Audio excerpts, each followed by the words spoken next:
Okay, good morning.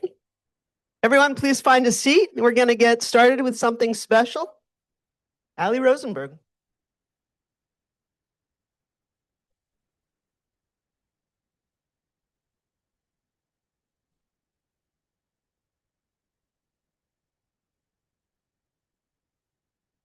Hello, good morning, everyone. I'm so excited to be here to welcome you all and to thank you all for coming to the 2026 JCLP commencement. I'm going to be starting us off by singing a song by Alicia Jo Rabins. She is a feminist Torah teacher, musician, singer, songwriter, and most recently, spiritual memoirist. And for those of you who don't know, a couple weeks ago, Alicia flew all the way from Portland, Oregon to come work with JCLP to put on a free community concert, which I had the immense pleasure of opening by performing some of my own original music. And I really have no other words to describe what that moment meant to me other than to say that it was a dream come true. And so Alicia and I sang two of her songs together actually that night. And one of them I'm about to play for you. It's called Rubies.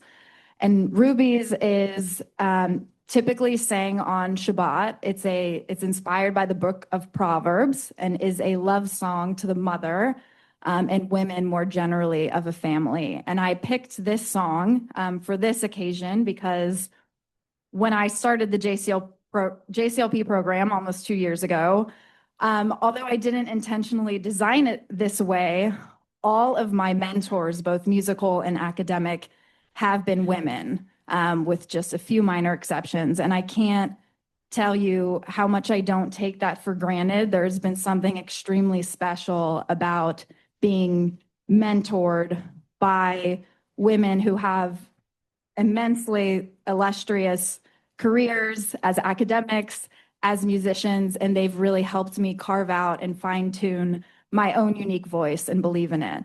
And so this song is for all of them, and that's something that I will be carrying with me from this moment forward.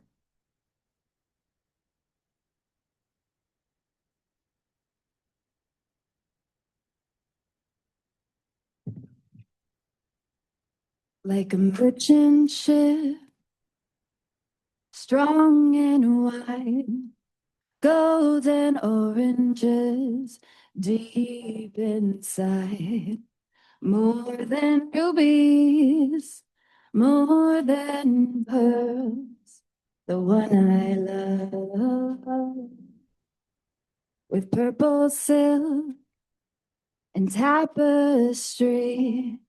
She weaves a blanket to cover me. More than rubies, more than pearls, the one I love. The world is woven through us, and I cannot forget how her fingers hold the thread.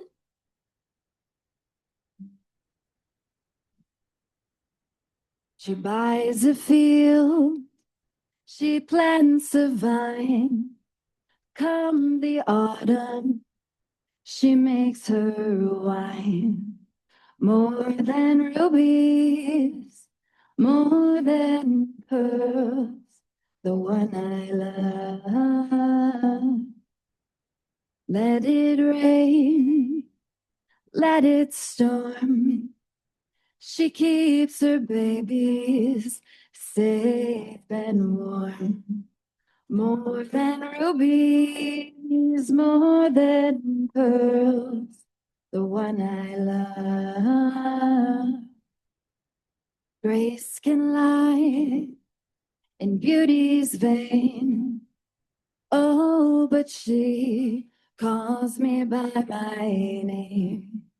More than rubies, more than pearls, the one I love.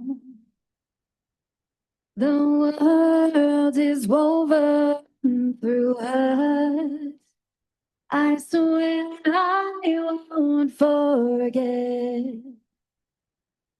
how her fingers hold the thread.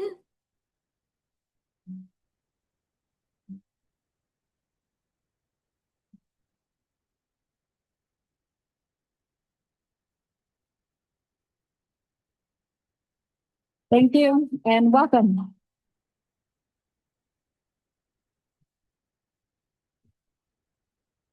Thank you, Allie.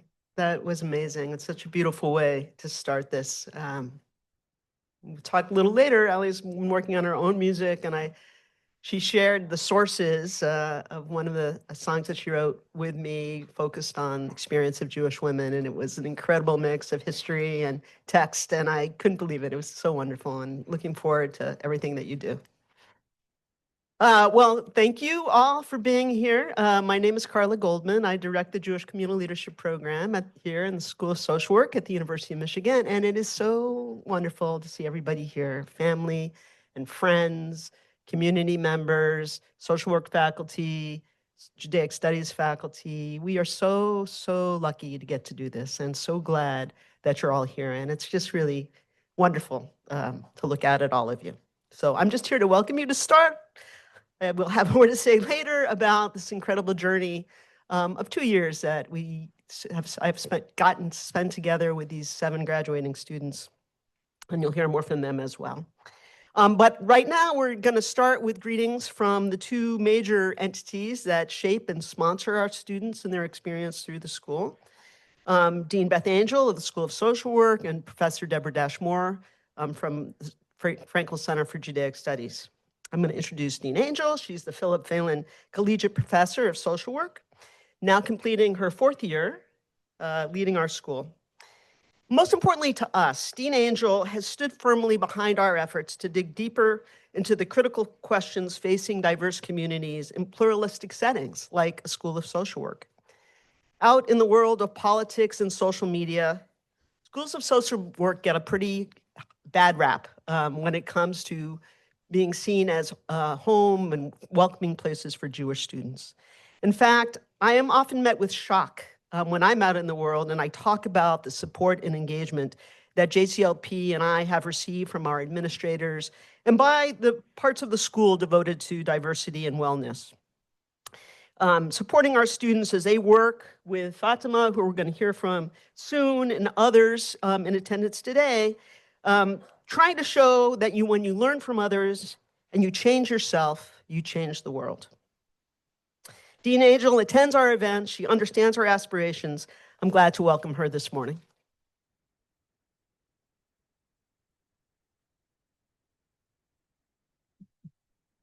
Thank you, Carla.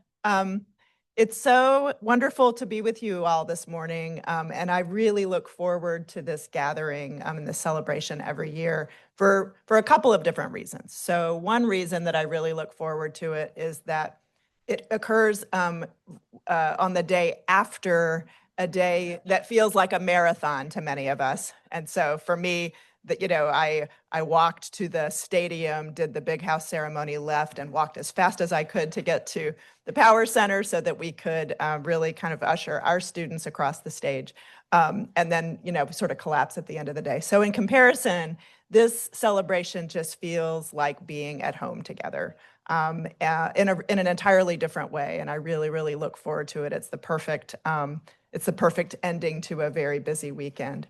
And the second reason I really look forward to this event is that not only do I get to celebrate our graduating cohort of JCLP students and to meet their families, but it also is a community gathering space. And so all of the people who are a part of a community that support and sustain these students through their 20 months in the program are here to celebrate with them. And I just think that that is so special and meaningful and something that we don't necessarily get to do in all of our different kinds of graduation ceremonies. So anyway, to suffice to say, I'm very excited to be with you. As Carla mentioned, I am the dean. I'm no longer the new dean. I'm just the regular old dean because I've been here for 4 years. It is a special privilege to lead this school and to with all that we encompass and all of the diversity that we lift up. And it gives me something to kind of get up for every day. The Jewish Communal Leadership Program, as you may know, has been an integral part of our school. And this particular class, 2026, has been a very special one. I want to sort of speak to you all, graduating students in particular. These last 20 months have not been easy ones in the world. They haven't been easy ones in the state of Michigan, and they have not been easy at the university. And in the midst of this, you've completed a demanding curriculum of both social work and Judaic studies classes. You've done field placements, and you've participated in numerous communal experiences on our campus, in Metro Detroit, and nationally. You've organized events for our community, inviting all of us to let in the light, and working with today's invited speaker, who I know you're going to be hearing from soon. You've asked us to remember that when we change ourselves, we change the world.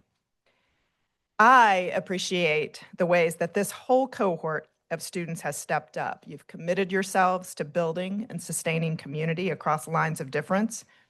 You've exercised critical thinking, and you've held space for diverse perspectives and identities.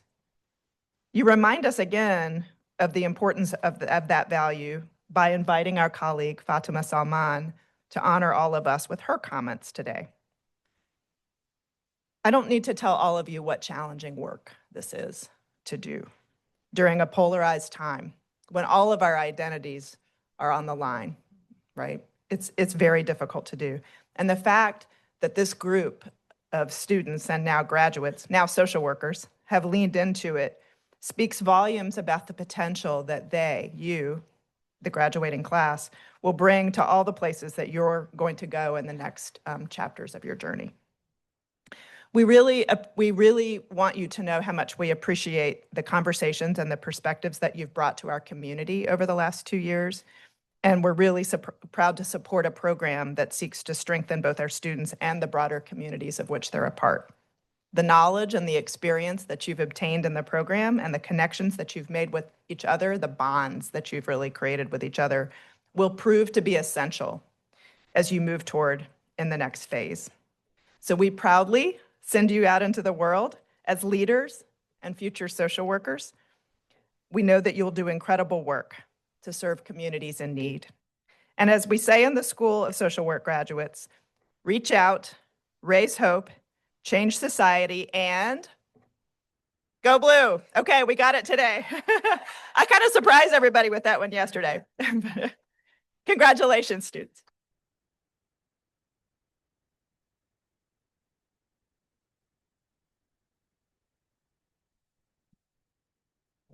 Thank you, Dean. I have the privilege of introducing Dr. Deborah Dash Moore, who is a distinguished scholar and professor of American Jewish history, 20th century urbanization, migration, and acculturation, and documentary photography. We took all of the, we all took that class, right? All the JCLP, where am I? The whole JCLP cohort a year ago took a class with Dr. Dash Moore, and it was about American Jewish history. We started from colonial times, ending up in the modern day, and it was a lovely class. It was engaging, educational, as all of her classes are, and challenging. I think I'm actually still finishing the reading from that class. That was from, December 2024. So I'll get that reading response in, sorry. And something else that I really enjoyed about that class was trying to make Deborah Dash Moore laugh, which I did not succeed very often, but I am making her laugh now. Well, okay, now that's part of my speech doesn't work. But I remember the one joke, and my dad, sorry if I tell this joke, and we'll talk about it later in family therapy. But the one joke I remember maybe working with Deborah was we were sitting in, it was the graduate students, and I told her, all right, I have a joke. And in my head, I'm thinking, okay, this is going to work. And I said, Deborah, Professor Dashmore, it was the Jews' fault that the Titanic sank. Do you know that? Who was it? It was Goldberg, Silverberg, Iceberg. That's who it was.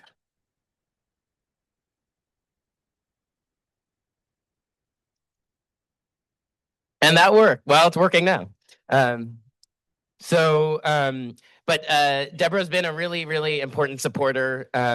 She of our program. She comes to all of our events. We take classes with her. We've learned a lot, and so it's my honor to introduce Deborah Dashmore.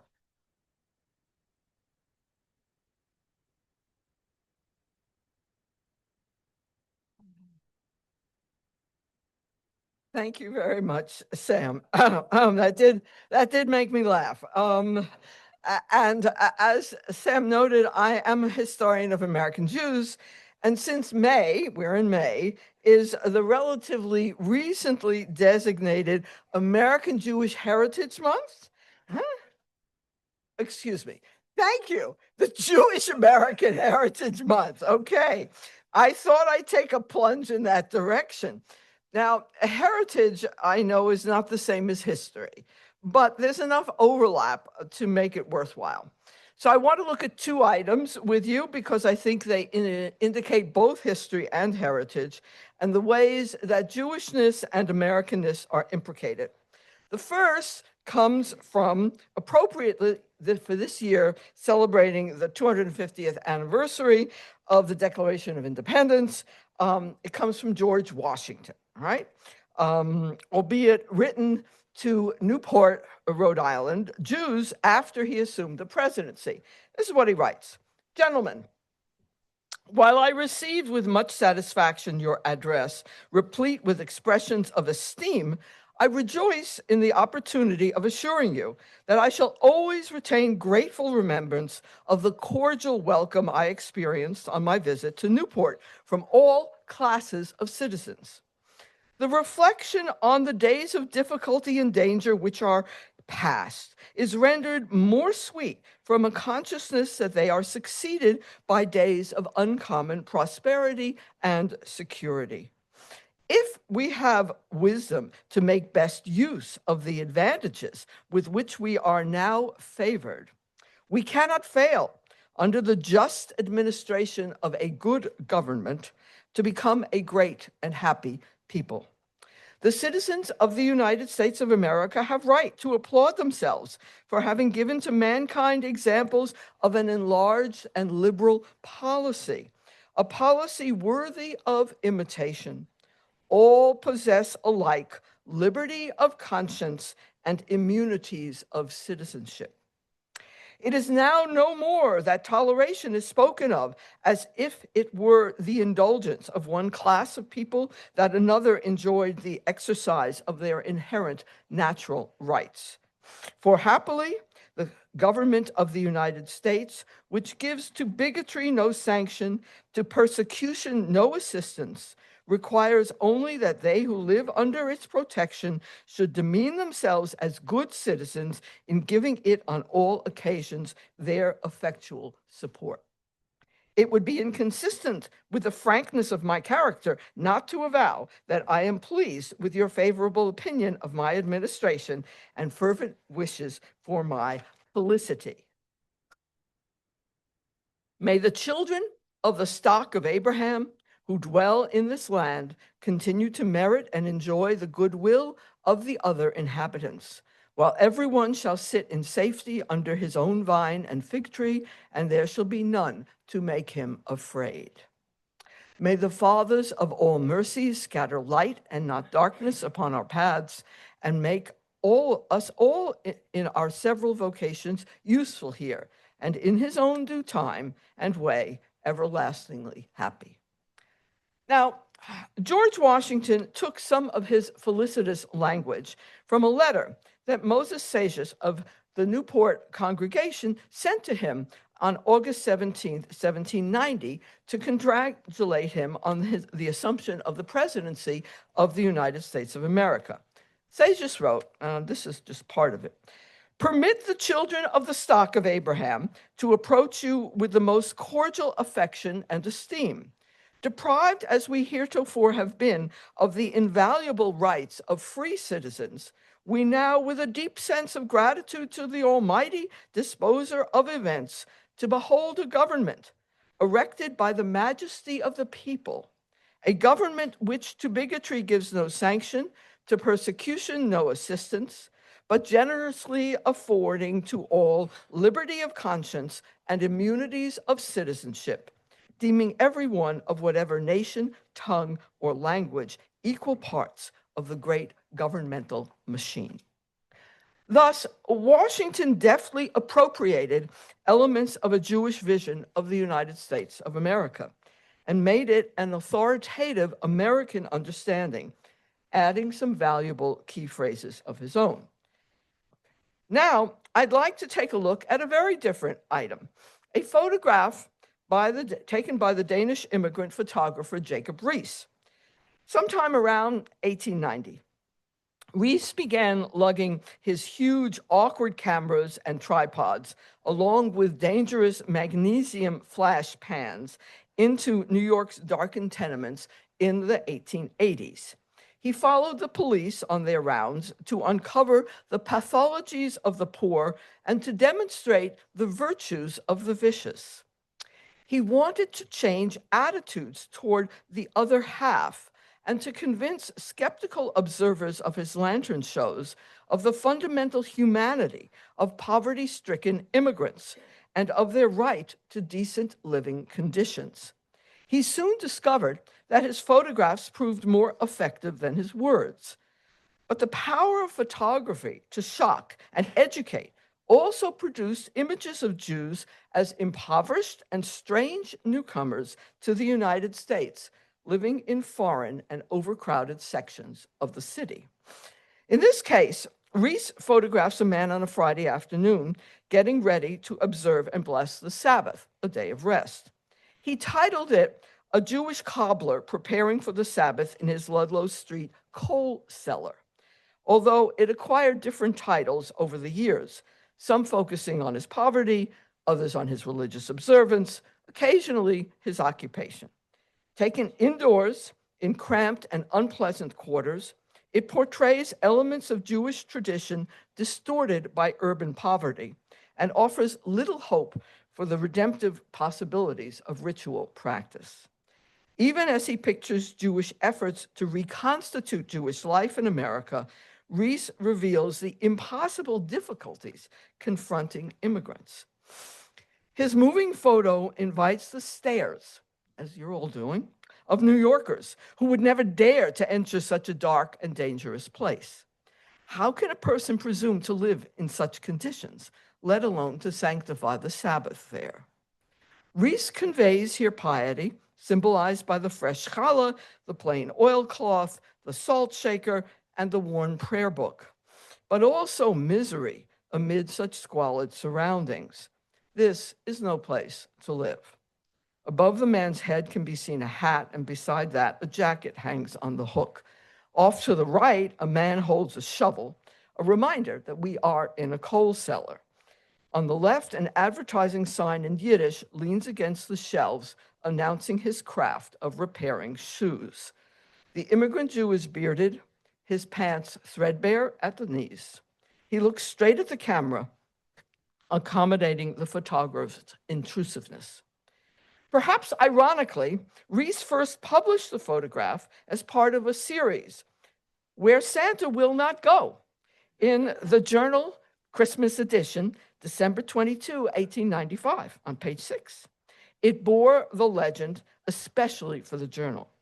The Christmas edition totaled 40 pages, almost one quarter devoted to Riis's photos on those who were excluded from the joys of the Christmas holiday.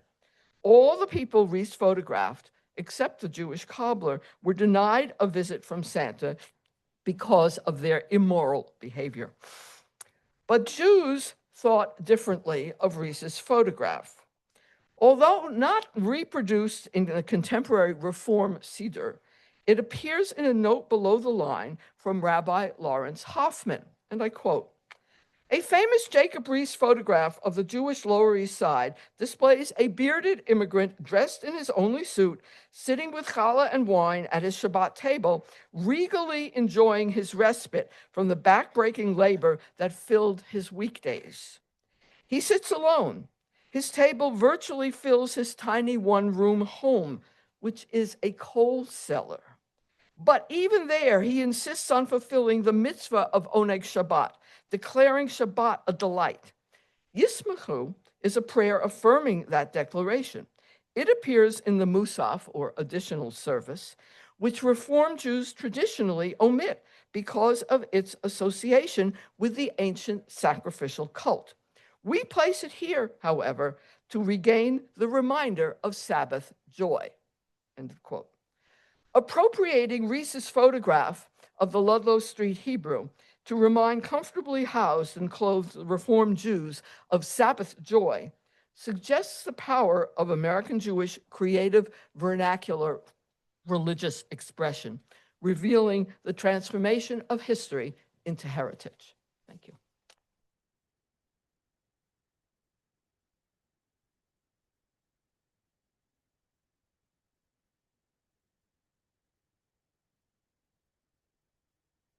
Hello, everyone. My name is Natalie, and I have the pleasure of introducing our keynote speaker, Fatima Salman. Fatima is a macro social worker and community organizer. She's a lecturer for the University of Michigan School of Social Work, serves on the board of the Guidance Center in Detroit, and is a racial equity fellow with Detroit Equity Action Lab. She also sits as a trustee. Oh, thank you. She also sits as a trustee for Detroit Public Television and was appointed by Governor Gretchen Whitmer to be on the growing Michigan Together Council Higher Education Work Group. She's also been a leader in the greater Detroit interfaith community, working with faith leaders from other parts of the religion since her college years. When Carla told the second years that it was time to decide who our keynote speaker for graduation would be, it was a very easy decision. We chose Fatima because of the impact she's had on us over these past 2 years. Whenever she attends our seminars or events, she brings a sense of calm and intentionality to the space that we all really appreciate and have all been very much in need of these past 2 years. She has challenged us to build community across differences and been an amazing role model in how to be a social worker while balancing your spiritual beliefs at the same time. So I'm excited to introduce Fatima.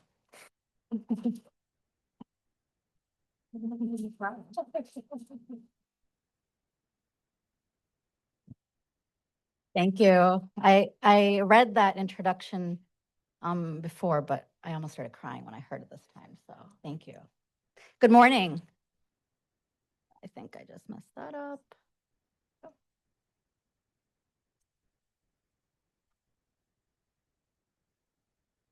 To the graduates, your families, and the community gathered here, thank you for allowing me to be a part of this moment. I want to acknowledge something that I don't take lightly. I stand before you today as a Muslim woman, and this moment, us being here, carries its own significance. At a time when the world outside this room feels anything but simple, and yet over this past year, we have shared sacred space together. And in that space, something meaningful happened. Meaningful enough that you invited me to keynote your graduation today. There were moments where we sat together, not with perfect words, not with any sort of clear answers, but with a really kind of quiet honesty. Moments where the weight of the world felt present, the weight of our country today felt present, and we were almost brought to tears several times.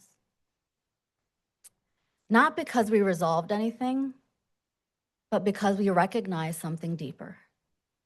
That underneath it all, we're just human beings trying to make sense of a really hard and difficult world. And the fact that we stayed in those moments with each other is not small. There's a theme that we collectively came up with together that has guided your time here, that has been repeated over and over again today. When you change yourself, you change the world. It is a beautiful idea. But today, I want to suggest something even more, that it's a demanding one, because it asks something of you that is much harder than just changing systems. It's asking us to examine ourselves, to be accountable to our own assumptions, to notice where we close off instead of leaning in, to recognize our own fears, our own biases, our own certainties, and show up in the way we see others. And as social workers, you're entering a profession grounded in values that call you to something higher. You are called to honor the dignity and worth of every person, to recognize the importance of human relationships, to act with integrity, even when it's inconvenient, and to pursue what is right, not as an abstract idea, but as a lived responsibility. Those are not passive values, but in fact, they are commitments. And they do not become optional when the world becomes heavier. If anything, they become more urgent. This past year, I witnessed from every single one of you a willingness to engage in what I call to be courageous conversations. Not performative ones, not easy ones in any way, but real and raw ones. The kind where you stay in the room even when it's easier to leave. The kind where you listen, not to respond, but to understand. And the kind where you allow yourself to feel discomfort without rushing to resolve it. And I want to name that clearly, because that's not just a skill. It's in fact an ethical practice. In Jewish tradition, there's the idea of havruta.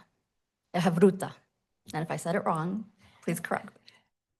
Learning through relationship, through questioning, through staying in dialogue with another person.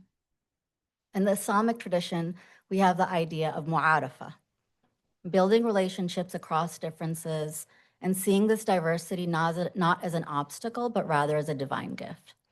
And in many ways, what I witnessed from each and every one of you reflected the spirit of both of these concepts.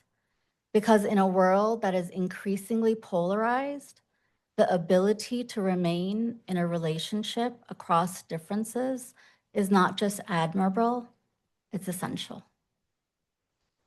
You're graduating into a world where inequities persist, where harm shows up in ways that are visible and in ways that are deliberately hidden, not only across oceans, but in our own communities. And the quiet fear of families that if they will be allowed to stay in a place that they call home, and the real terror of parents dropping their children off to school, worrying about who is watching them or following them. In the grief of communities who know displacement, hardships, and loss across generations, including in this room. In the exhaustion of communities that have carried the weight of inequity for generations. In the reality that access, safety, and opportunity are still not distributed equally, despite what we might tell ourselves. As social workers, you are not going to be shielded from those realities. You will encounter them in systems, in policies, in your clients in front of you, in people's lives. And sometimes what will be most difficult is not that these realities exist, but how easy it is to normalize them, to accept them just as the way things are, to move on, to move through them without questioning, without pausing to question, to focus on managing outcomes instead of confronting root causes. And that is where your responsibility becomes deeper. Because the work isn't only to respond to the need, it's to remain awake to it. Because indifference is not neutral, It is a choice we make to turn away from the vulnerable. Across our shared traditions, we are taught something remarkably similar, that human life is sacred, that we are accountable not only for what we do, but for who we become, and that drawing closer to what is right makes us look honestly at ourselves. In my own tradition, there's a concept of muhasaba, a deep, ongoing accountability of the self, something which one should aim to practice on a daily basis. And for me, I try to do it on a daily or a weekly basis. It is a willingness to pause and ask, who am I becoming? Where am I falling short? And what is God asking me at this moment? In Jewish tradition, there's a parallel idea known as cheshbon hanefesh, an accounting of the soul. And in Jewish tradition, this kind of reflection is not just an idea, it's practiced. There are moments built into the year that people are asked to pause, to take responsibility, and to repair where harm has been done. Two traditions shared by very different histories, arriving at the same moral human demand, tells us something very important about what it means to be human. A practice of reflection that asks us to examine our actions, our intentions, and our responsibilities to others. These are not occasional reflections. These are disciplines. These are a way of life. And what is striking in both traditions is transformation doesn't begin with changing others. It actually begins with the courage to examine ourselves. And this is where your profession and your faith meet in a very real way. Because the core values of social work, dignity, relationships, integrity, are not in any way separate from spiritual life. They are expressions of it. To truly honor the dignity and worth of a person is a moral act. To remain in relationship across difference is a spiritual discipline. To act with integrity when no one is watching is a form of accountability that goes beyond any code of ethics. This is not just about what you do as social workers, it is about how you carry yourself in the world. So I want to ask you something, not just as your keynote, but somebody who has been in community with all of you. What does it truly mean to honor the dignity and worth of every person when it's hardest to do so? What does it mean to stay in a relationship when there is tension, disagreement, or pain? What does it mean to pursue what is right without losing your capacity for compassion?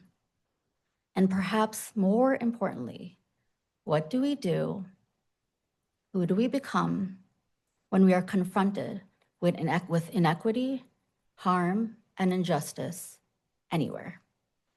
Not just when it's close to us, not just when it aligns with our own identities or experiences, but anywhere. And in those moments, the question is not only what is happening around me, but it's also what is happening within me. I want to be clear about something. Changing yourself does not mean becoming passive. It does not mean avoiding difficult truths. It does not mean staying silent in the face of harm. What it means is that when you act with intention, that when you speak with integrity, and that when you encounter harm or systems that produce harm, you do not look away. Even when it's complicated, even when it's uncomfortable, even when you're unsure of the right words or terminology to use. Because your presence, your willingness to witness, your refusal to become indifferent, that matters. Ultimately, the work you are entering is not just about what you do, it's about who you are becoming. And who you are becoming will shape the world you will help create. Not just through policies or programs, but through the everyday choices that you make. about who deserves your empathy, your attention, and your care. So as you leave here today, I want to invite you to carry forward what you already have begun practicing. Stay in the conversation, even when it's uncomfortable. Stay grounded in your values, even when the world around you feels unsteady. Let your faith, whatever it looks like to you, not draw you towards distance, but rather towards deeper compassion. And continue the work of examining yourself, because that is where meaningful change begins. If you can do that, if you can resist the pull towards indifference, if you can hold on to the belief that every human life has inherent worth, then yes, when you change yourself, you will change the world. It has been an honor of mine to be in community with you. It's been an honor to be asked to speak to all of you, and probably one of your most important days of your lives. Go forward with courage, go forward with humility, and go forward with a deep commitment to the kind of change that begins within and extends far beyond you. The fact that a Muslim woman in a room full of Jewish graduates could share this space this year with honesty and care, that itself is evidence that the world you are being called to build is possible. Congratulations to each and every one of you, and forever and always, go blue.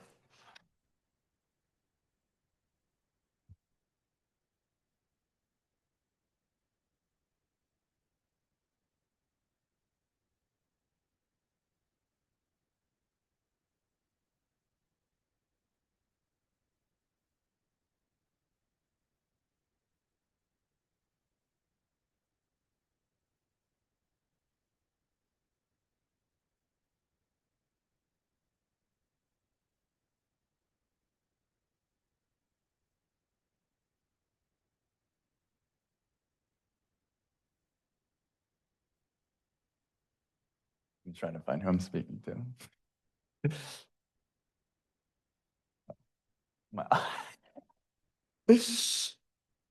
Allie, throughout this year, I've watched you hone your voice and craft your art into something so beautiful.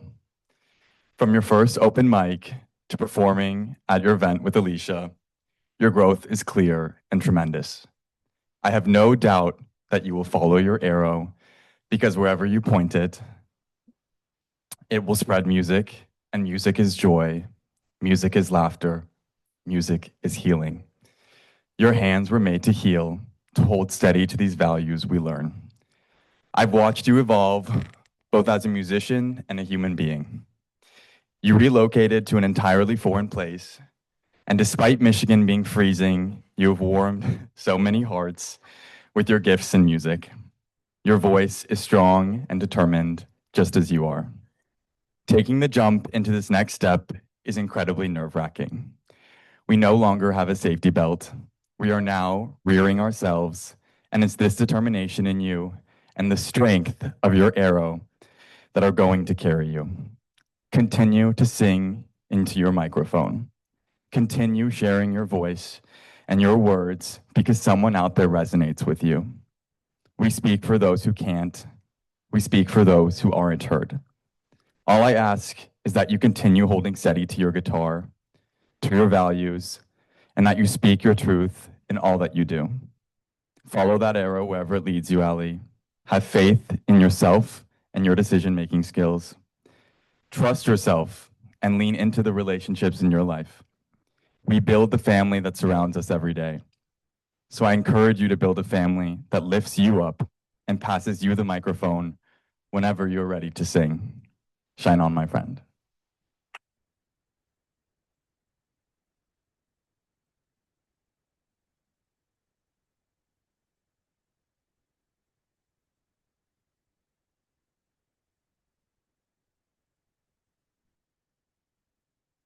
In preparation for today's ceremony, I revisited the recording of my 2015 high school graduation commencement speech, something I've avoided doing up until now. Over the years, every so often, I attempted to watch the video, but only ever made it so far before recoiling and closing the browser. You see, the 18-year-old girl in the video isn't addressing, but rather shouting her speech to a football field packed with people. She is on fire with what she has to say and believes every word. Her fire, her forcefulness, her hunger to make something of herself frightens me. I don't want to let her down. She is quick to point out that she is not the valedictorian, the prom queen, the class clown, or anyone with a title to her name. Yet for some reason, she's been chosen over her Princeton-bound classmate to address this class of graduates and offer them something to take into the future. She already knows the bitter taste of defeat and disappointment and will experience her fair share of it throughout her 20s. In JCLP, we often talk about hope. Hope that conversations across difference can and do happen. Hope that creating the change we want to see in the world is possible. Hope that things can and do get better. As much as I've looked back over the years at my younger self with dismay, embarrassment, frustration, and at times even anger, I realize she has a lot to teach me about hope, and that several things she said in her graduation speech that day still ring true. Number one, never dismiss the value of education, for we should always strive for a mind that never ceases to stop learning. When I entered JCLP in the fall of 2024, I thought I knew who I was, what I wanted, and where I was going. Something special about this program, however, is that it doesn't ask you to stay in one place. In fact, it tacitly seems to say that to do so would defeat the very purpose of what the program is designed to accomplish. Oftentimes, I've walked away from seminar, classes, university, and community-wide programming feeling dumbstruck and at a loss for what to say. At times, I worried I was losing my voice.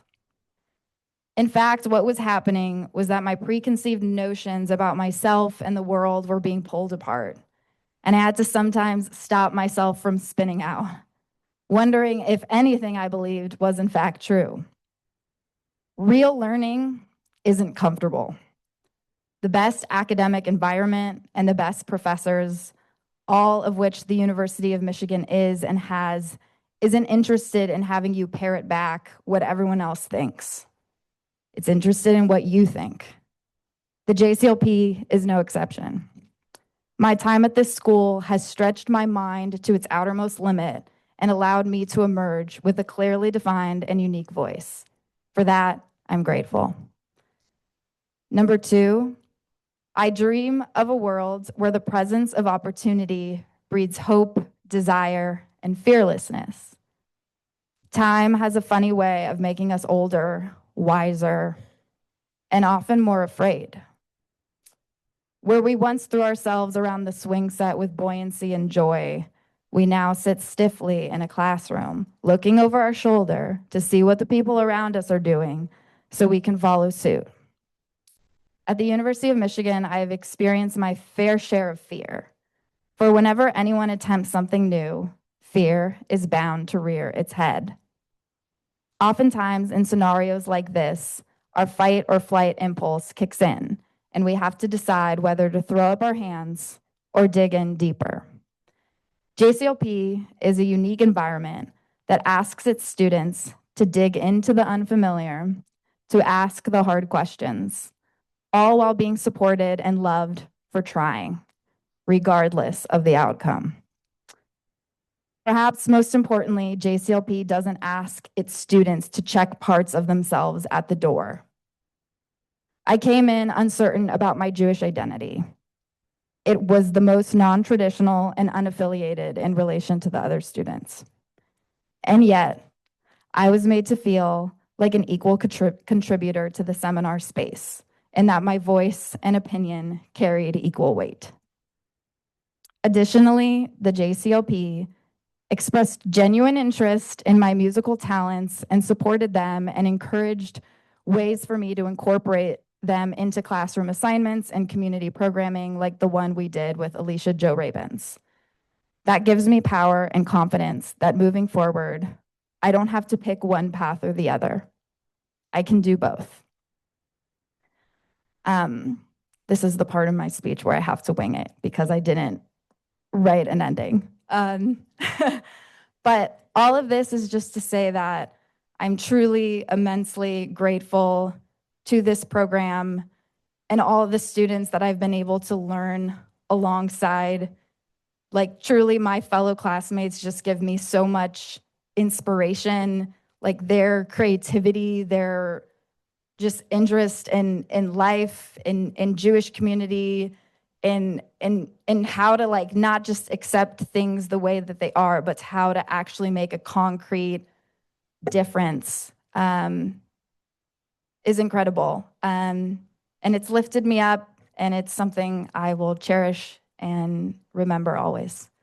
Thank you.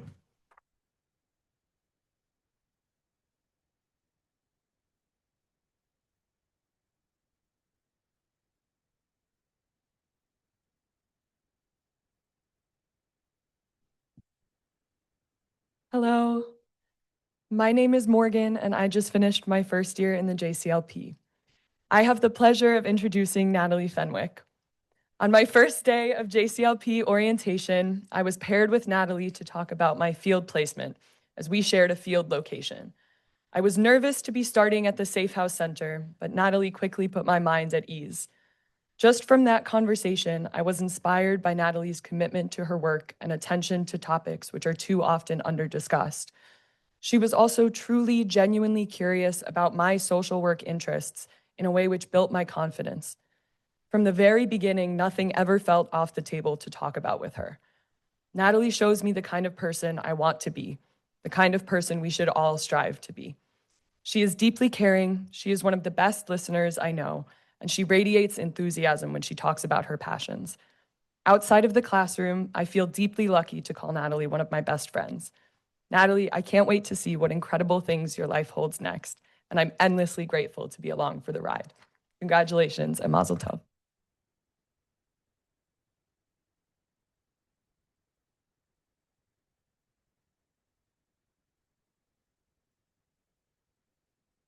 Thank you, Morgan. I asked her just to not make me cry, so thank you.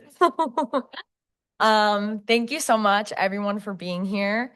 I can't talk about my time at Michigan without talking about my journey to Michigan. So it started with my mom and I, a car packed with all of my belongings, and a road trip from Utah to Michigan. Long story short, car broke down twice. We had to cancel all of the cute Airbnbs we booked, spend much more time than we anticipated in auto shops. And to top it all off, a call from a roommate I met online letting me know that she was pulling out of the lease, leaving me with nowhere to live. This memory is now what my mom and I refer to as the road trip from hell. And as we sat in an auto shop in South Dakota, watching Love Island, trying to maintain our sanity, I turned to my mom and I said, "Do you think any of this is a sign that I should not be moving here and doing this program?" And she said, "No, I don't think so. I think you're supposed to be here." And thank goodness I listened to her. I knew that my mom was probably right, but once I settled into life here and my classes and started the program, I waited for the feeling of, oh my gosh, what have I done? I've made a huge mistake to hit me, and it never did. And a huge part of why that feeling never hit me was JCLP. I immediately had a community. I've met some of my best friends in the program and had some of my best memories. Whether it's Hanukkah Harry, Shabbat dinners, job offers on a bike, or just regular Wednesday seminar, it has brought me so much Jewish joy and light. It has also been grounding through difficult political times. I feel so blessed to have Seminar, a space that not only supports me, but also challenges me. This specific cohort is a really amazing group of people that show up for each other outside of Seminar. In March, as part of an independent study I was pursuing with Carla and my part-time job at the Sexual Assault Prevention and Awareness Center here on campus, I planned a panel on the intersectionality of spirituality and sexuality. The panel was a great success. We ran out of chairs, had a lot of great conversation on a topic that's not frequently discussed. But what meant so much to me is that every single person in my cohort either attended the event, sent me a really sweet message of support, or eagerly asked me how it went the next time they saw me. As I'm sure you've gathered, this JCLP is incredibly time consuming. And so for everyone to take the time to check in with me or be there for me meant so much to me.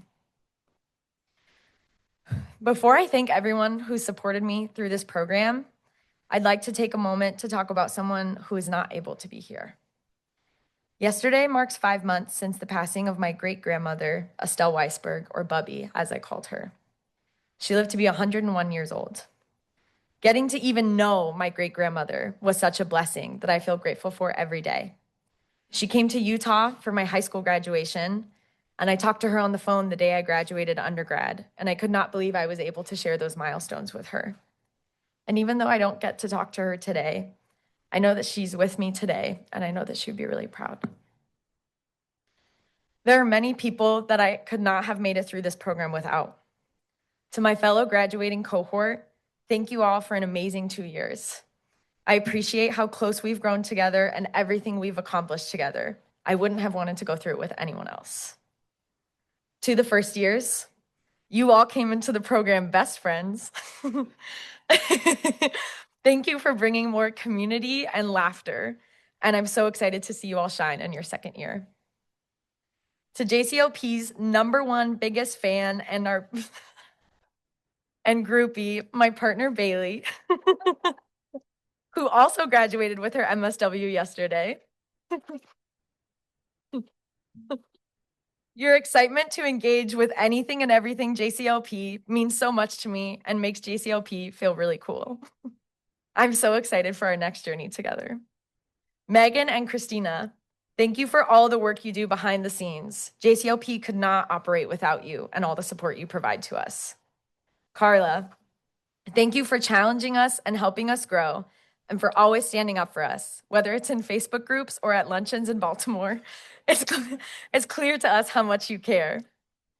To my family, thank you for becoming Michigan fans, for supporting me through this journey, and believing in me. I'm excited for this next chapter with so many amazing people by my side. Thank you.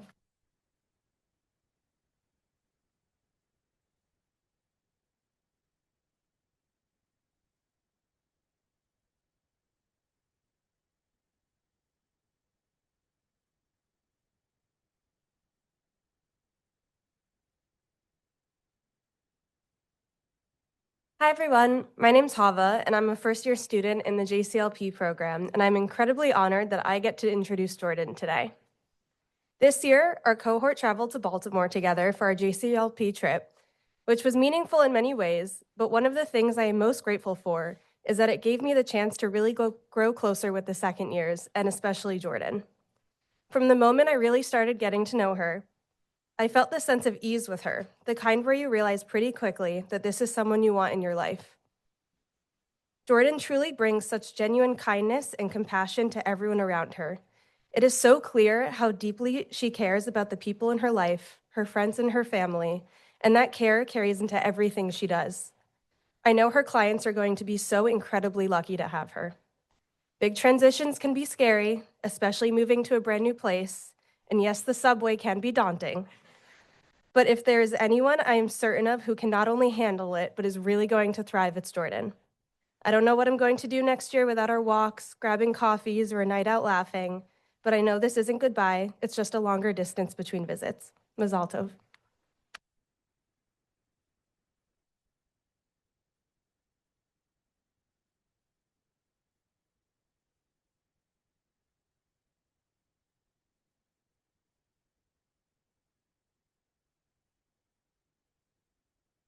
When I first applied to JCLP, I was looking for a Jewish community within the MSW program. I wanted a space where I could feel connected to my identity while pursuing my professional goals. What I found was more than I expected. As a group, we dedicated ourselves to coming together across differences. During Sukkot, we invited non-Jewish groups in the School of Social Work to join us to celebrate and have conversations in our sukkah. Even though I admit I was apprehensive at first because I didn't know where these discussions would lead, I was surprised to find that some of these students were actually nervous about speaking with us. We had great conversations, taught them about the holiday, and left that program feeling mutual respect. Unfortunately, we are graduating into a world of rising anti-Semitism and violence against Jews. In fact, my own synagogue in West Bloomfield, Michigan was the target of a terrorist attack less than 2 months ago. To me, some of the most effective ways to combat hate is by coming together, having meaningful conversations, building empathy for one another, and supporting each other as a Jewish community, despite our differences. Experiences like the Sukkot Open House and our visit to the Arab American National Museum to meet the Arab community of Dearborn taught us how to build these bridges of understanding. In addition, JCLP brought in many speakers who spoke about the challenges that these times bring for our institutions and community. Fatima reminded us that when you change yourself, you change the world. In other words, change doesn't begin at the level of systems, it begins at individual growth. This growth means being open to having your beliefs challenged, and I am grateful to be a part of the space that teaches social workers to grow in this way. Not only has JCLP impacted how I think about issues in communities, it has deepened my Jewish identity in both personal and professional ways. I've strengthened my leadership skills, gained experience by working in Jewish agencies such as JCFS in Chicago and JFS in Washtenaw County, and started to understand more clearly how my role as a social worker can impact and support the Jewish community. To the second years, thank you for being such amazing teammates throughout the past 2 years. From our trips, weekly seminars, to planning the communal conversation, and everything in between, each of you has contributed to an experience that has helped me grow in ways that I never expected. And to the first years, thank you for jumping right in and bringing in such a fun and fresh energy to the group. You really played a role in bringing the second years closer this year. I'm really excited to see what you accomplish in this second year. I want to say a special thank you to Carla for the incredible work she puts into making this program so meaningful and for being a great mentor. And Megan and Christina for helping us with all of the logistics that go into JCLP. It's clear how much intention goes into creating this experience for all of us. Last, thank you to my family, friends, and boyfriend Gabe for being there to support me throughout this program. Overall, JCLP has been a formative experience in my life and has shaped the kind of social worker I want to be, the impact I want to make, and how I will incorporate my Judaism into my work. I'm grateful for this experience and look forward to staying in touch with all of you.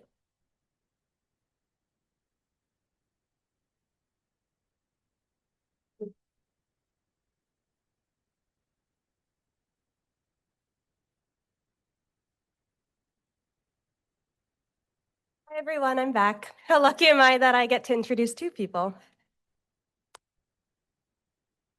Since joining the program, seminar has always been one of my favorite parts, and Haley is a really big reason for that. There she is. I distinctly remember that even from one of our first seminars, there was something about the way she engaged in our conversations that stood out to me. She wasn't afraid to voice her opinion and always did it in a way that felt so genuine. Each week, I found myself looking forward to her perspective because she speaks with such honesty and passion, and it has inspired me ever since. Being around Haley has really shown me how much intentionality matters. She doesn't just show up, she listens, she reflects, and thinks deeply about how she can make an impact.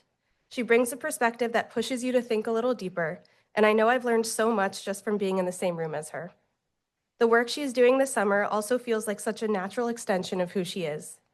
Going back to Tamarack, a place that means so much to her growing up, to now create that same sense of joy, safety, and belonging for a new generation of kids is really special. And it's exactly why I know Haley is going to be such an incredible social worker. I'm very happy that she's not going too far away, and I'm excited to see all the amazing things that she's going to do. Congrats.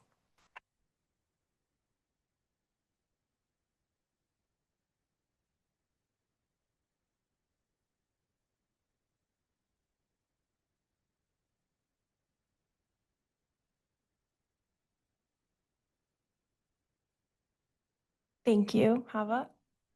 Oh, I should have done a bigger font. I'm realizing. Thank you all for being here today as we celebrate our graduation from the Jewish Communal Leadership Program, alongside earning our master's in social work from the University of Michigan. Firstly, I have to thank my parents, my family, my dear friends, and my family who's not able to be here, but that I know is very proud of me, for being here and supporting me every step of the way. I could not be here without you. I'd also like to thank my field advisors, our professors for their wisdom and support, Christina for always making sure I had something to eat, and Carla, I will get there. I could not be more proud of my fellow cohort members. Over the past 2 years, this program has truly felt like a Jewish home within the School of Social Work. It's been a space where we could bring our full selves, our questions, our identities, our passions, and engage in thoughtful, often complicated conversations about how to meet the needs of our communities. I will deeply miss those conversations, and I hope they continue from time to time, maybe on Zoom. We've learned and created so much together. We decorated 2 sukkahs, traveled to Denver and Baltimore to explore their Jewish communities, and just a few weeks ago, we organized a meaningful and successful event celebrating Jewish joy, community, and music. We had the opportunity to meet with Irene Butter, Holocaust survivor and public health scholar who reminded us of the importance of Jewish values and the possibility of miracles. Balancing a full MSW curriculum alongside the demands of JCLP was no small feat. If I'm being honest, many of my late nights were spent writing papers on Shivas or studying Jewish American history, sometimes more so than material on attachment theory or therapeutic modalities. But through that process, I came to better understand myself, not just as a social worker, but as a Jewish social worker. And that has been one of the most meaningful parts of this experience. I also want to offer a special thank you to JCLP's beloved and fearless leader, Dr. Carla Goldman. Her depth of knowledge and her ability to hold nuance has been foundational to this program. She pushed us to think more critically, to sit with complexity, and to consider perspectives different from our own. The Jewish world, like the world at large, is vast and often filled with competing values, beliefs, and politics. Carla, thank you for teaching us that more than one thing can be true at once, and that learning to hold that tension is not just important, but necessary. One of the most meaningful experiences in this program was the opportunity each of us had to share a topic we were passionate about through a Jewish lens. I had the chance to present on Jews and food allergies, something deeply personal to me. Being able to bring that part of myself into this space and to learn from the passions and perspectives of my peers was incredibly powerful. One passion I share with several of my JCLP colleagues is Jewish summer camp. This summer, I'll be returning to Tamarack Camps, the summer camp where I grew up, to work as a social worker for campers going into 6th and 7th grade. As I step into this role in a Jewish communal space, I will carry with me the lessons, the questions, and the wisdom I've gained here. More than anything, I will carry this community, this cohort that has challenged me, supported me, and helped shape the kind of social worker and leader I hope to be. Thank you to my cohort, to Carla, to Christina, Fatima, Rick, and to everyone who has supported us along the way, and I'm so excited to see where we all go next.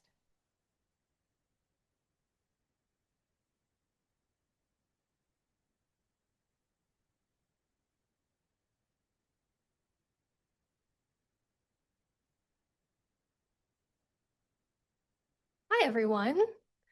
I'm Ryan. I am just finishing up my first year in the JCLP, and I have the immense honor of introducing Rebecca. So in addition to just being someone I deeply admire and respect in seminar and her deep and open honesty, what sticks with me most about Rebecca is who she is on the day-to-day. On the day-to-day, she is kind, dedicated, and has a quiet humor that is so underappreciated. We shared a field placement, and she was so instrumental in making sure I was successful, confident, and had a great time. Because of this, it is absolutely no surprise to anyone that she is remembered as fondly as she is since this year. One of my favorite memories of Rebecca was actually one of our first adventures together because she is someone I love going on adventures with. For context, I had gotten a new bearded dragon and I needed someone to come with me to pick it up 40 minutes away. That someone was Rebecca. As we sang Hades Town on the way back at the top of our lungs, I had a bearded dragon attached to my shoulder that eventually got a little too rowdy, and Rebecca so expertly wrangled it back into its cage without crashing the car. So just how else can I appreciate? What else is there to appreciate? I mean, that's a skill. Rebecca is going to do great things, and I have no doubt about that. She is someone I look up to. She shows me who I want to be as a social worker and as a person in this world. She is kind, intelligent, open, dedicated, and one of the best people I've met in this program. With all of that being said, it is my absolute honor and pleasure to introduce Rebecca.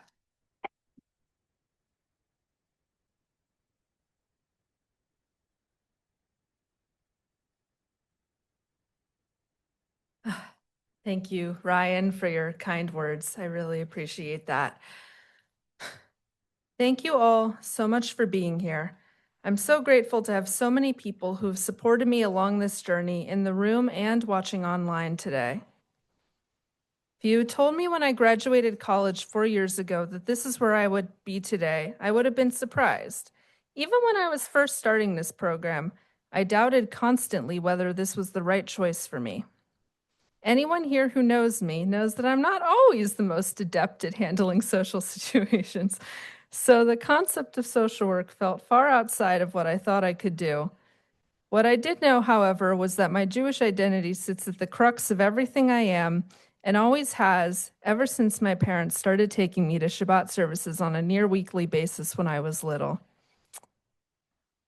I have sought out and been in a number of different spaces over the years where that identity has been deepened and challenged, but none quite like JCLP. Coming here, the only thing I knew for certain was that I wanted to make a difference in the Jewish world in whatever way I could. I found some fulfillment in my previous work, but I knew there was much more to explore, and explore I did. I would describe the seminar room as a holy place. No matter what each of us had going on that week, we all sat together and discussed important topics with the confidence that we would not be judged for our perspectives and be allowed to feel however we were feeling. There's a level of trust in each other in that room pretty much immediately. I've never felt more a part of a deeply supportive community than I do with this group. It genuinely feels like we are all rooting for each other to succeed and find fulfillment in each of our diverse interests. I may be the only one in the group to have come in with a particularly strong conviction that I want to work in the Jewish world, but it always felt like everyone cared about everything we discussed, even some of the topics diving more into the nitty-gritty of running a Jewish nonprofit. We also laughed so much, which was really special. Each and every person made that space what it was. I am immensely grateful for all of my fellow students. I wish I had time now to thank each of you individually for how much you've taught me, challenged me, and welcomed me in. To the first years, thank you for bringing us closer together than ever as a collective and for bringing in so many new insights into our space. To my cohort, thank you for always being incredibly reliable and supportive through all of the ups and downs of grad school. I am proud to call all 11 of you friends that I hope will stay in my life for a while. I have faith you are all going to do great things, and I can't wait to see what they are. Additionally, thank you so much to Carla for allowing me to be in this space, despite the fact that I could barely articulate what I wanted out of this program when I applied. I have learned so much from you and all of the ways you have challenged me to be a better and more thoughtful Jewish leader. All of my perspectives have been complicated tenfold. Thanks to your guidance, I feel more equipped than ever to actually make a difference in the Jewish community like I have been yearning to. Your leadership allows the seminar room to be as special as it is. I'd also like to thank Megan and Christina for always being so kind, helpful, and easy to talk to. You're the glue that holds this whole operation together. Thank you to Rachel, who I learned so much from at my field placement at Ann Arbor Federation last year. I don't think I'd have any clue what I was going to do next in my life if not for your guidance. Thank you to Paige for so patiently getting me through my summer field placement as well. And thank you to all of my professors in the School of Social Work. I learned a lot from you and got so much more out of the content than I ever thought I would. Social work turned out to fit me far more than I expected. Most of all, I need to thank my family and friends for all listening to me and helping me through all of the ups and downs of grad school. I quite literally could not have done it without you. I am so glad to be in this room with each and every one of you today. Thank you.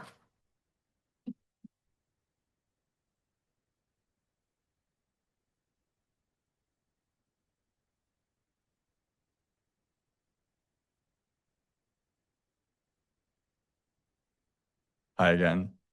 I realized I didn't introduce myself in my first speech. I'm Jacob. I'm a first-year JCLP student. I'm going to try not get emotional with this one. It might be hard. Every so often, I meet a friend who I know is going to be in my life for the rest of it. And you are one of those people, Izzy. You have made Ann Arbor into a home for me. You answer my calls when I'm having a hard day. You cook me dinner. You show me and everyone around you kindness. I have never seen you unkind or thoughtless in any interaction. You are truly one in a million. In the duration of this year, I've seen you blossom into an outspoken, loving, thoughtful, compassionate, the list goes on, social worker. Your words heal. You do not hesitate in comforting those around you, and when you see pain, you find a way to lend your hand in lessening it. Izzy, I know you don't always find my jokes funny, but the fact that you pretend to laugh speaks volumes. Your commitment to being yourself, to unapologetically building connections and asking questions in the most authentic way you can is what sets you apart. Not only are you compassionate, you are hilarious. You teach me the balance between being serious and being able to laugh at myself, and I've never been around you and not been smiling. As you transition into this next phase of your life, I ask that you are gentle with yourself as you move through an at times challenging and restless world. You have everything you need in your tool belt, even though at times it may feel like you are unprepared. Moving away from home is difficult. Over half of Americans stay in their hometowns, and you've already ventured past the reef. As you move further, understand that the community you build and have built is here to lift you up. Lean on your support as you navigate what comes next. Don't be afraid to take chances. Izzy, you always have a home with me.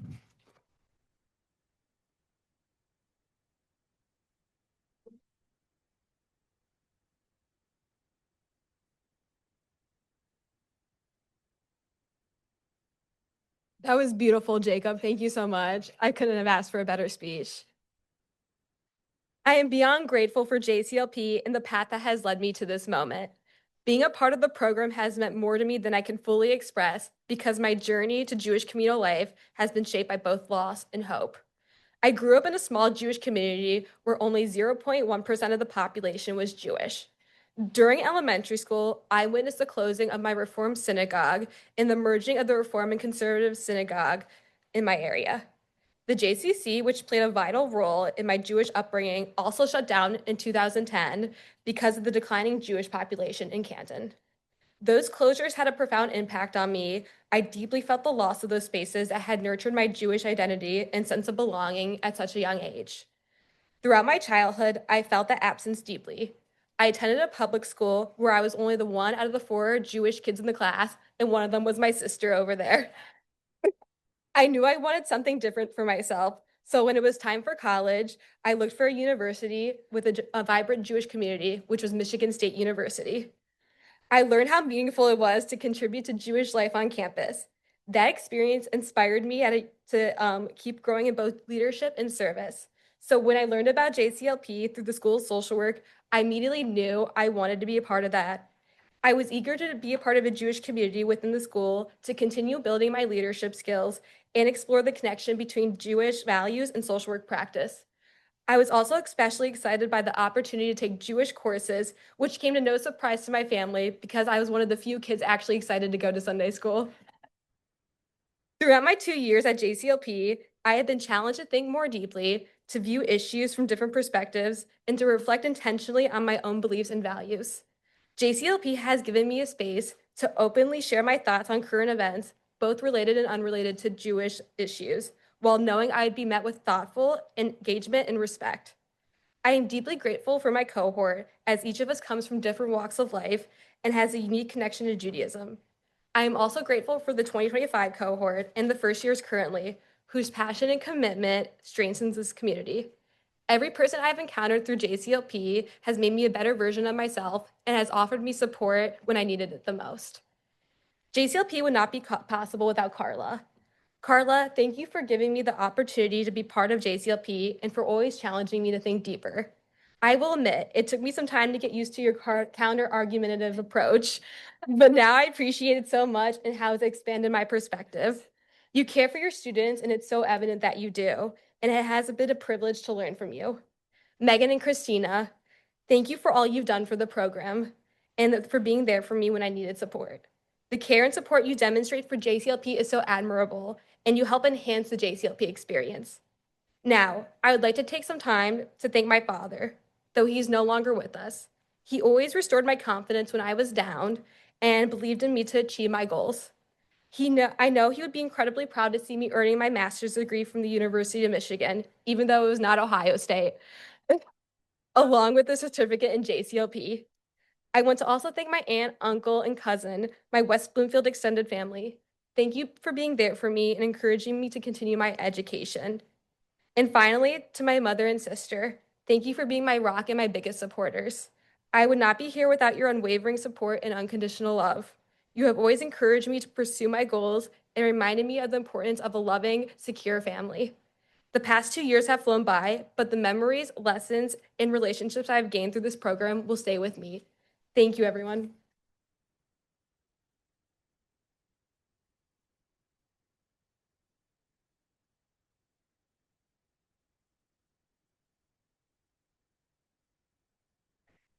Hi, everyone. My name is Neve.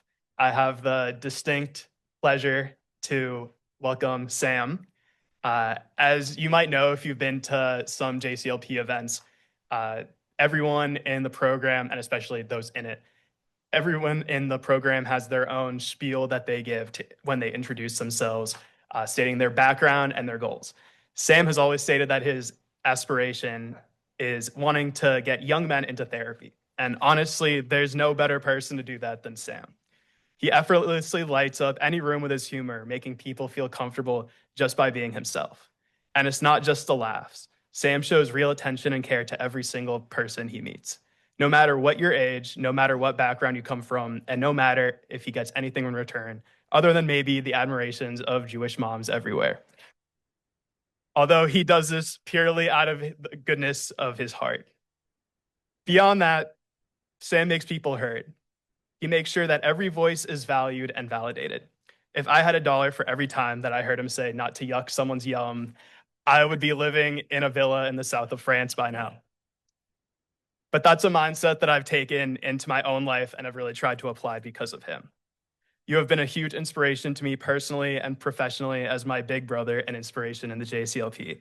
And I can't wait to see what adventures and amazing things you do next. And with that, it's my pleasure to introduce Samuel Tickrager.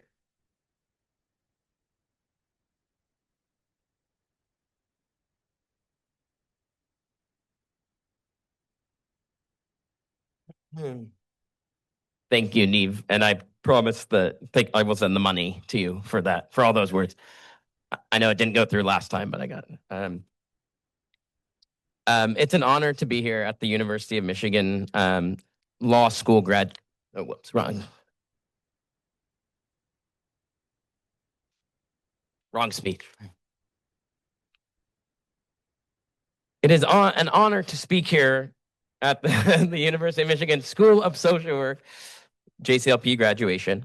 Thank you all. I want to thank my parents coming from California. I want to thank my sister and her boyfriend from coming all the way from Australia. They left a month ago and they just got here. as well as my roommate Gabe, who's been very supportive of me. And we've kept up our intelligence by watching Jeopardy every night. And as well as our good family friends Stacy and Andrew, who have been a second parental unit in Ann Arbor. I also want to thank Carla Goldman, because at our last event I called her Carla Goodman. So Carla Goldman, or should I say Carla Greatman? You've guided us through some really tough times, and you're always inspiring us to push ourselves to be the best Jews and the best Jewish social workers that we can be. When I applied for the JCLP program, I actually partially did so because my mom was in the first iteration, before it was officially the JCLP, but was in the first iteration of the Jewish Communal Leadership Program at this university when she graduated.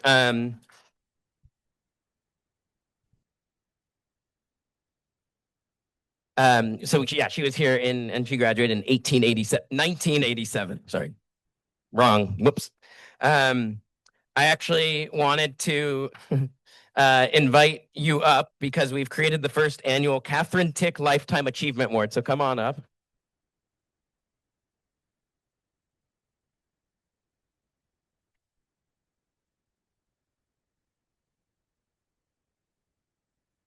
It's the fun.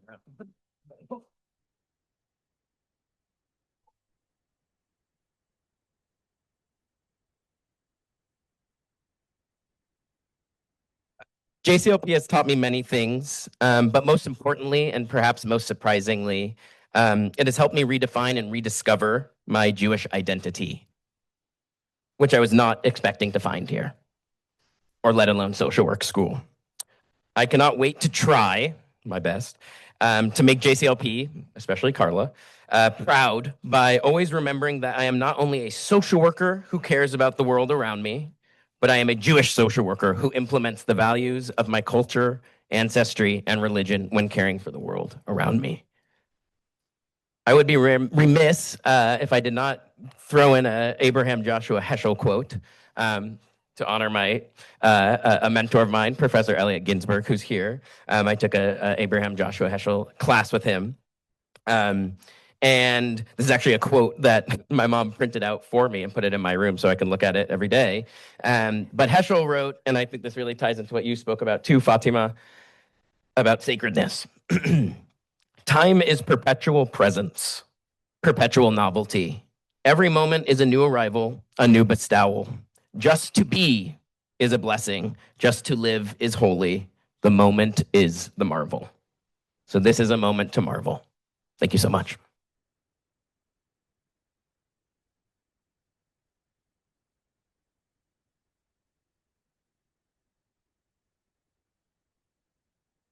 Okay, now we're just getting going.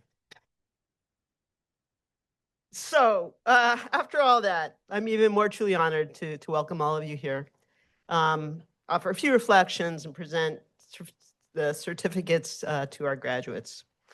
Again, how lucky are we to get to do this? Getting to hear from each of our students in this way is really a luxury, but in so many ways, it is also exactly what we need. We are met this morning by a profusion of blessings.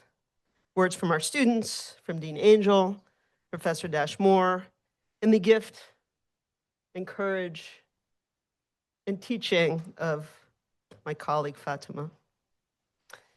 And yet, of course, at such a time as this, a time of accelerating hatred and violence against Jews and many other groups, we wonder whether we should be celebrating at all. And even in our small community here, violent hatred has manifested itself very closely, too closely. We just heard that Emma and her boyfriend are here from Australia. Emma is working for the Jewish community in Sydney, which suffered the Bondi Beach attacks in December.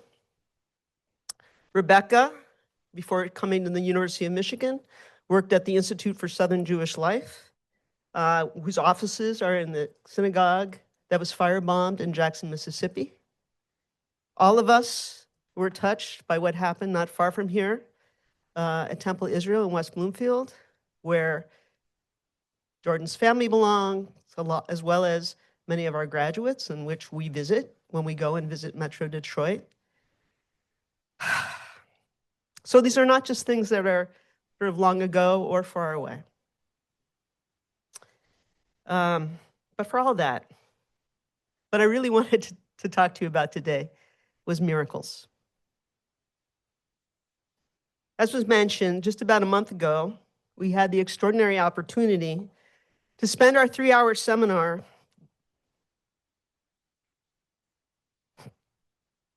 shouldn't have tried to do this, with University of Michigan Professor Emerita of Public Health and Economics, Irene Butter, also an extraordinary Holocaust educator and survivor. We had a focused, resonant, engaged visit, marked by humor, right, and hope. It was amazing. And even through it, even as we struggled to understand what it was like to experience and survive unrelenting evil, and then to thrive in its wake. Sam asked Irene about the many coincidences and instances of luck that played such an important part in the story of her family's survival through a 1.5 years of imprisonment at the Westerbork transit camp and in Bergen-Belsen. Irene told us that she considers the highly unlikely and fortuitous series of events that enabled their January 1945 departure from Bergen-Belsen on a Red Cross train to Switzerland, on which train her father died. But that their experience of traversing that nightmare, those events to be not coincidences or just instances of luck, but miracles. With a powerful addendum that while she believes in miracles, she doesn't count on them. We've thought and talked a lot about miracles since then. Irene's story made us understand also that if we want miracles to manifest for ourselves, there's actually a lot of work that we may need to do to prepare their way.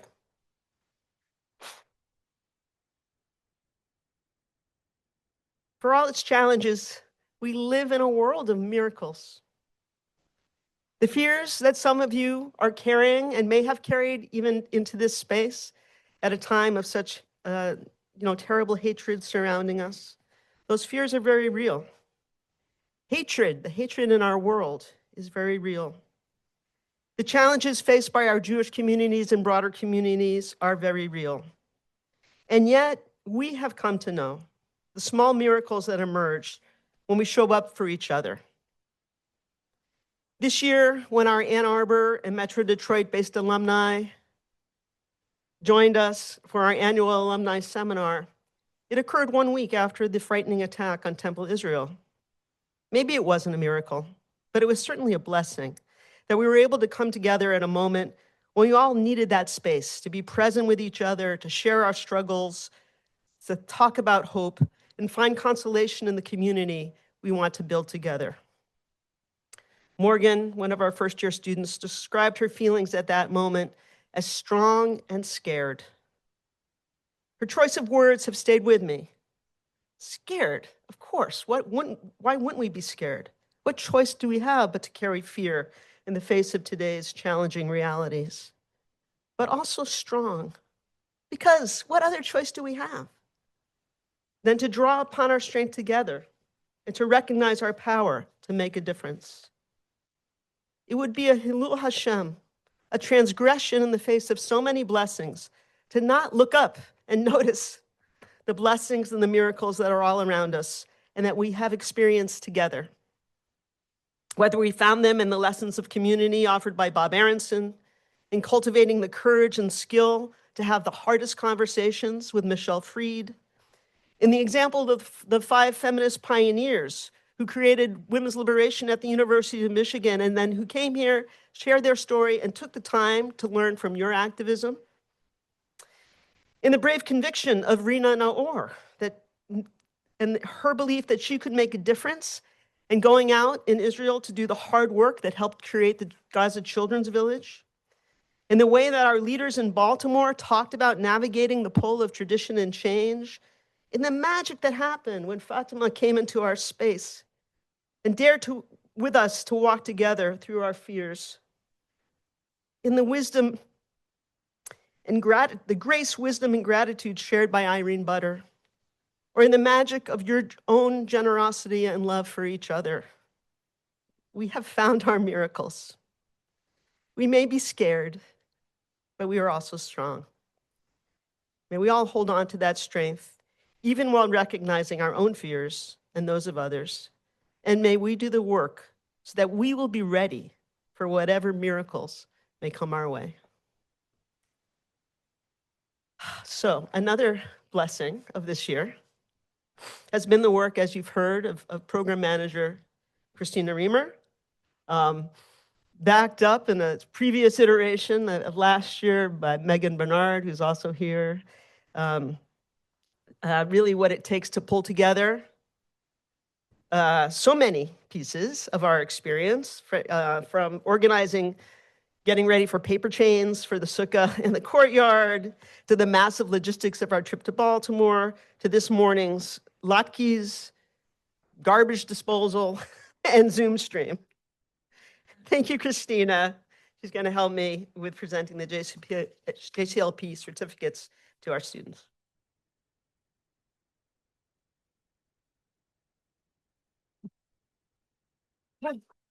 Hello, everyone. Good morning. It is truly my pleasure to be experiencing my third graduation ceremony with the University of Michigan, but my first with the Jewish Communal Leadership Program. And I feel very fortunate to say that I truly love my job. As you can see from the students who have all spoke today, truly just wonderful people to work with. And who would have thought that people studying, how to interact with others and how to support others are really great to work with. Crazy. So that's all I have to say. So we're going to get into certificates. If you want to actually take that microphone, Christine. If you want to call them up.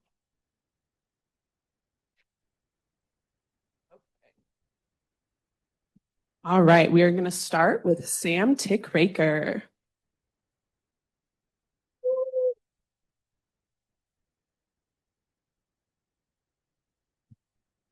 So the certificates are like the design of the program, and it's worth taking a moment to just sort of see what's on there. Alo alecha hamlacha ligmor. This is something that we've reflected on many times. The work is not yours to finish, but neither are you free to take no part in it. Right? This is an important Jewish teaching, and one in which we all very much resonate. And I think Sam is a wonderful example of that. So you might be surprised to hear that some people think Sam has a good sense of humor. Air quotes, sense of humor. But he has brought so much more even than that to us over the last 2 years. Headlined by his emphasis always on letting in the light. It was a theme that we identified for our first Sukkot celebration last year, and that has continued to define the way he thinks about the work we do together here. And yes, we all know that one of the ways he leads is with humor. So one of our nice traditions in JCLP is to get a book for every student to actually read after they finish their reading for Professor Moore's class. And so for Sam, we got Funny, You Don't Look Funny. Judaism and humor from the silent generation to the millennials. I know this is a good generational connector, which Sam is awesome at. And I also know his father is said by Sam to have a pretty good sense of humor as well. So,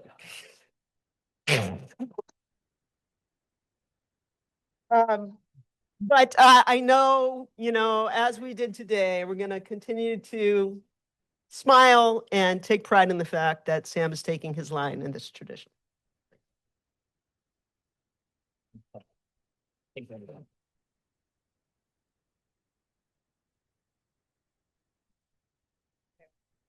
Okay, so next we will introduce Izzy Slesnick.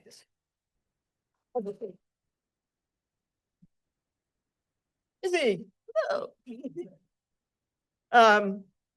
So as you heard and seen, Izzy has grown tremendously in confidence and sense of purpose in her time in the Jewish Community Leadership Program.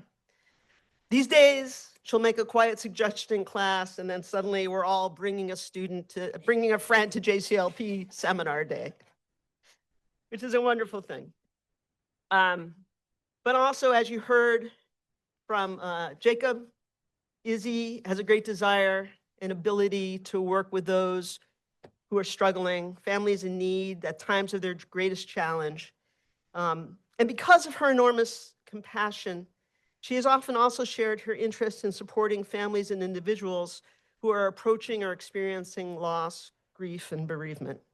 That's not all of what she wants to do, but it speaks to her tremendous compassion that's very central to her. Okay, good. So we got this book for her, Saying Kaddish, How to Comfort the Dying, Burying the Dead, and Mourn as a Jew by Anita Diamond. And so really keeping that focus, whatever you do as a social worker, I know you want to work with Jewish community, but even when you're with broader communities, I know that the wisdom of our tradition, you'll always carry it with you.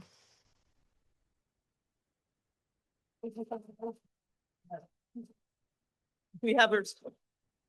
Oh, we didn't take pictures. Did we take a picture of that? Okay.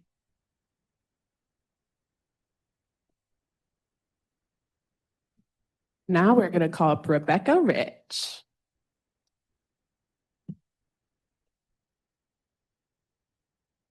So Rebecca came to the Jewish Community Leadership Program, as you've heard, with a strong background, probably the strongest background in Jewish studies that we've had recently, and practice. And I'll just say, many of us enjoyed a Seder together, and it was like Rebecca had to keep me honest. She was like, aren't we supposed to have the matzah now? Like very important things, like isn't this time for like the maror? And I was, ugh. This is what happens when you try and create like a creative Seder. So she knows what she's talking about. And also, as she shared, a commitment to working in Jewish communities. She, in our community of Ann Arbor, brought together a Black Jewish Passover Seder last year on behalf of the Jewish Community Relations Council, and hopes to continue that kind of work of creating challenging and creative programming for communities in ways that can move and push them forward.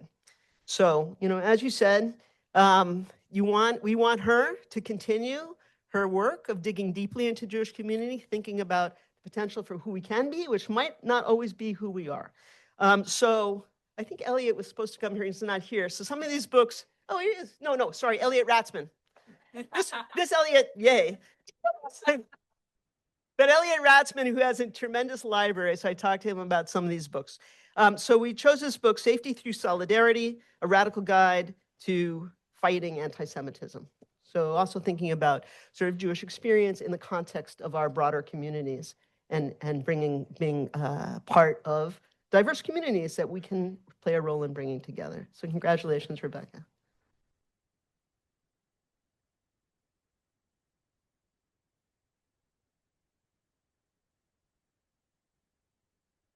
Now calling up Haley Mosen.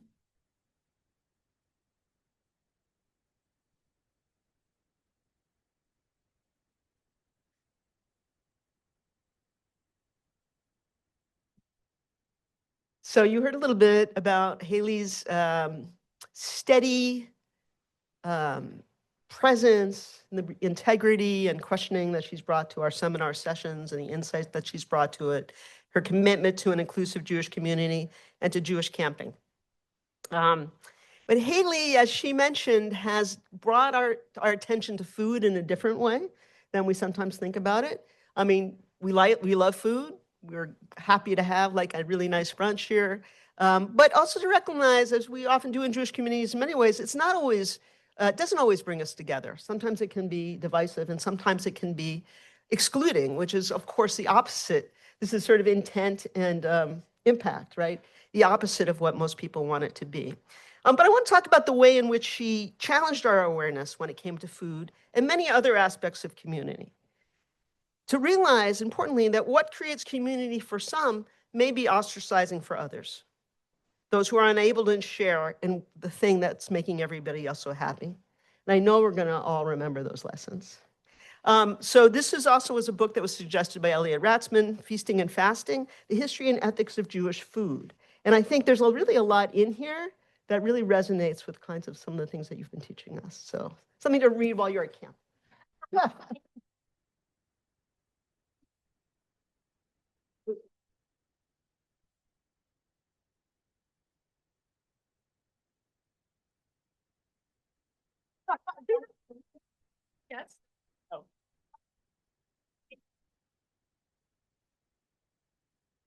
One strange teaching that I have that never really works is like, don't duck, but. All right, So we'll call someday. up Jordan Lash. Jordan.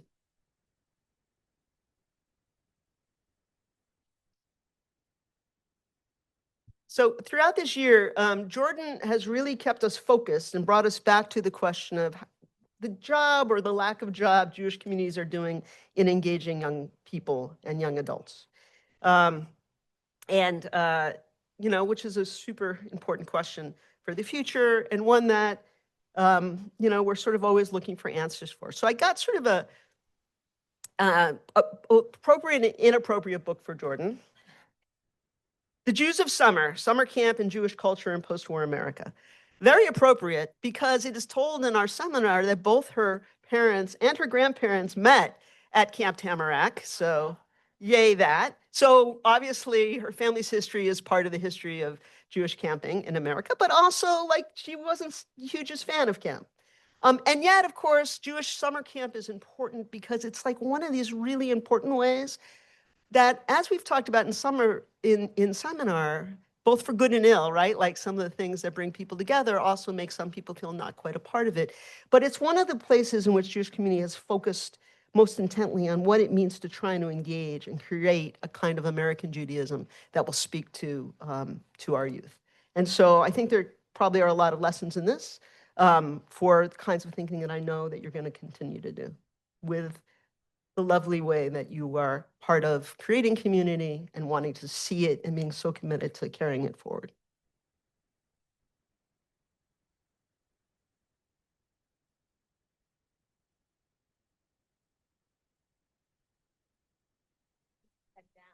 No need. Jordan and I are always standing next to each other. Next up, we have Natalie Fenwick.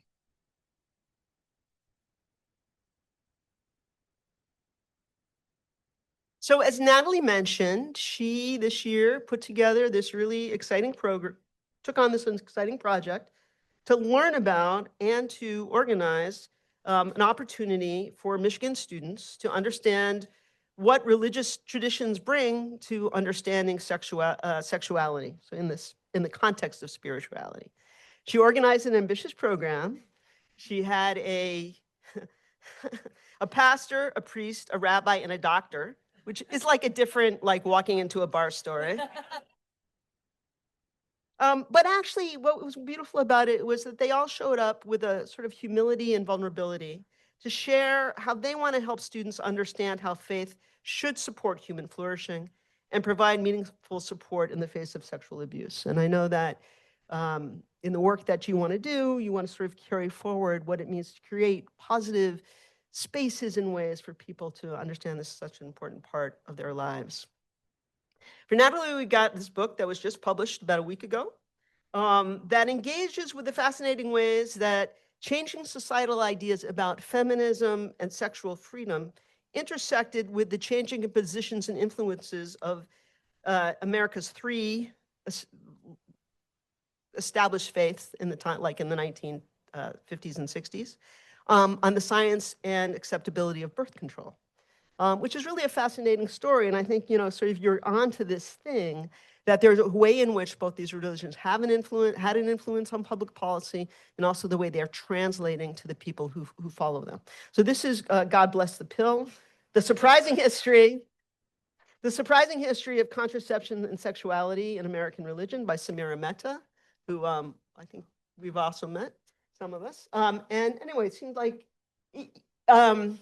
when we've tried to think about like for programming, say in the Wallenberg Institute, that brought together sort of these questions and religion, there's not a lot of places to go to. So this is an important field and one that you saw we need more chairs for. So.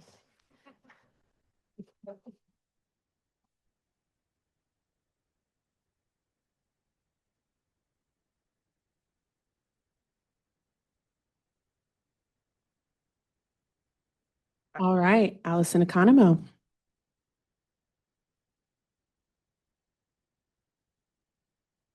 So as you've heard, Allie has taken her 2 years at the University of Michigan, not only to dig into social work and Jewish history and identity, but also to expand and grow in a wide variety of intellectual, personal, and musical directions. We are proud of her, of the music that she shared, and her sort of commitment to making something happen that sort of could also bring this forth. So the music that she shared at our communal conversation. And as I mentioned before, the ways in which she's taken what she's learned here from Deborah Dash Moore and others to really think about sort of the meaning of women's experience in the Jewish tradition, and the need to footnote it. Love that. So she's written a song that we're not going to hear today, but maybe she's got her guitar, called "Jewish American Princess." And I thought that, which she performed at the Common Cup when we were there a few weeks ago for that concert. So I thought this important book by our colleague Revellen Prell, Fighting to Become Americans, which really talks about sort of the origins of the ways in which American Jewish women are put down and characterized as Jewish American princesses, would be helpful in your future footnotes and your future creative career, which we look forward to with great enthusiasm.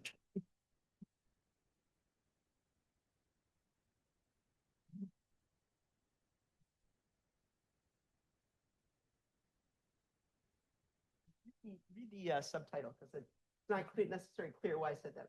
It's like a little small for me. Just read out loud. Assimilation and the trouble between Jewish women and Jewish men. Something she's interested in.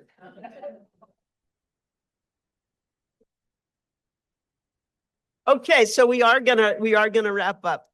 But again, what a joy, what a privilege. I think, did you want to say something? No. Oh yeah, okay. So I did want to share one more thought about all that miracle talk. Put me in mind of one of my favorite pieces of the Jewish liturgy. Part of the Amidah, which is a standing silent prayer that's recited at every service on weekdays and on the Sabbath, a part focused on gratitude. This section of the Amidah declares that Jews in every generation have expressed gratitude to God for, quote, our lives which are in your hand and our souls which are in your keeping. It then goes on with thanks. Ba'al nisecha, and on your miracles, shebechol yom imanu, that are with us every day, v'al niflotecha, and on your wonders, v'tovotecha, for on your goodnesses, that in bechol eight, every time, erev vavoker v'soharayim, and every evening and every morning and afternoon, that are with us at all times. Surely this portion of the prayer concludes, your compassion never ceases and your loving kindness never ends. Every time I read this prayer, I try and take it in. It's a reminder that at every moment, evening, morning, and afternoon, we are surrounded by miracles and wonders. We just need to look up and see them. So I am glad to look up and see all of you. May you all go forward with your fears and your strength. May you keep asking questions. May you keep learning. May you keep letting in the light. And so may the rest of us too. Thank you.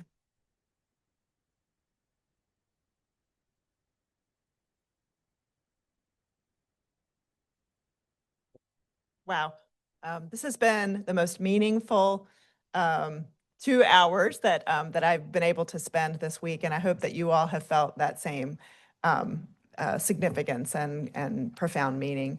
I was sort of realizing as we were going through the program, which has been very carefully planned and very beautifully implemented, that there's one thing that it didn't include that perhaps is not a surprise because I think Carla played such a heavy role in helping shepherd the program that she did not think to integrate a moment of gratitude for her leadership. So I wanted to kind of spontaneously do that.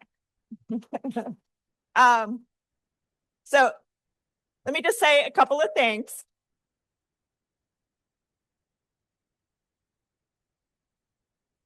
Every year I go home from this celebration on Sunday. It's the final sort of event of graduation weekend, and I'm always sort of ready to kind of relax and think about my week and what's ahead. And I talk with my spouse, and I say to my spouse every year, I really wish that every student in the School of Social Work could have an experience like the students in our JCLP program have. So many of you were at our graduation yesterday, and we have a wonderful program, and we have a joyful ceremony, and we get to recognize all of our students together. But one thing that not every student has is this opportunity to really focus on themselves and their own development so deeply as this program offers. And I think this that the way in which JCLP, as we've heard today, because we have one of our Project STAR graduates with us today, JCLP has been here for a very long time, and its focus and its intensity and its the way in which it is created with intention shifts over time, and very much is a product of the history we've built, the community that takes part in it, and also the leadership of those who shepherd it and steward it all the time. And so it is with that I want to recognize the leadership, the care, the love, and the intellect that sustains this program and Carla Goldman. So if you would mind standing up again, and then we could recognize Carla. Thank you, Carla, so much.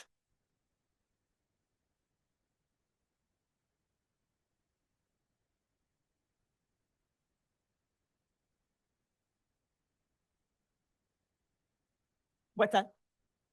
Oh, and naturally, we have more food. And so please do help yourselves to more food and take some with you, because it's a day of joy, and eating is a part of that celebration.